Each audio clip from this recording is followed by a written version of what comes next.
खुलासा हो गया है, प्रधानमंत्री डरे हुए हैं। ईवीएम हटाओ, बैलेट पेपर लाओ, ईवीएम हटाओ, बैलेट पेपर लाओ, ईवीएम हटाओ, बैलेट पेपर लाओ, ईवीएम हटाओ, बैलेट पेपर। जंतर मंतर पे ईवीएम हटाओ, बैलेट पेपर वापस लाओ के लिए हम लोगों ने पुलिस से परमिशन मांगी थी कि हम इलेक्शन कमीशन को एक ज्ञापन देंगे, जंतर मंतर पे एक सभा करेंगे जिसमें ताकि हमारी वोट की जो चोरी ईवीएम के द्वारा करके सरकार जीत रही है,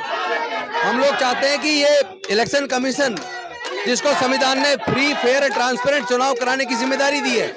वो इलेक्शन कमीशन से हम ये मांग करने आए हैं कि हमें उस ईवीएम पे बिल्कुल भरोसा नहीं है। जिस ईवीएम को बनाने वाली मशीन की जो कंपनी है भारत इलेक्ट्रॉनिक्स लिमिटेड, उसके 7 इंडिपेंडेंट डायरेक्टर में से जिसके 4 डायरेक्टर भारतीय जनता पार्टी के पदाधिकारी हैं, और वो ईवीएम जिसका सोर्स कोड भी उन्हीं डायरेक्टर जो बीजेपी के बने हैं उनके पास है, और जो ईवीएम मशीन के अंदर जो रियल टाइम क्लॉक है जिसमें टाइमर लगा है और टाइम और डेट तय करके कौन सी तारीख को वोटों की चोरी करके बीजेपी को देनी है,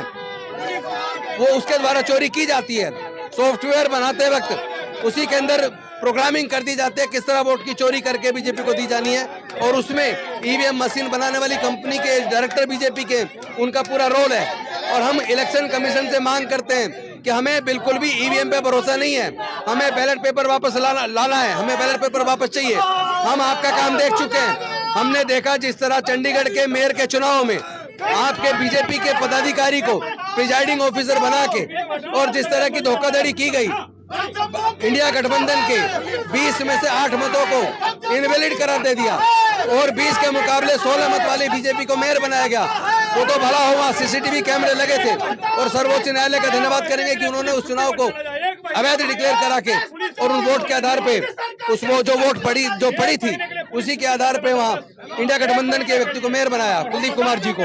लेकिन हम इस लड़ाई को तब तक जारी रखेंगे जब तक ईवीएम हटाकर बैलेट पेपर वापस नहीं आ जाता। और ये जो फंडामेंटल राइट है, ये देश के संविधान ने हमें दिए हैं, उसका दिल्ली की पुलिस उसका वायलेशन कर रही है। अगर जंतर मंतर पे भी हम सरकार के खिलाफ धरना प्रदर्शन करके अगर अपने वोट के अधिकार को सुरक्षित करने की मांग नहीं कर सकते तो हम जाएंगे कहाँ? हम निश्चित तौर पे इस लड़ाई को लड़ेंगे और हम जीतेंगे।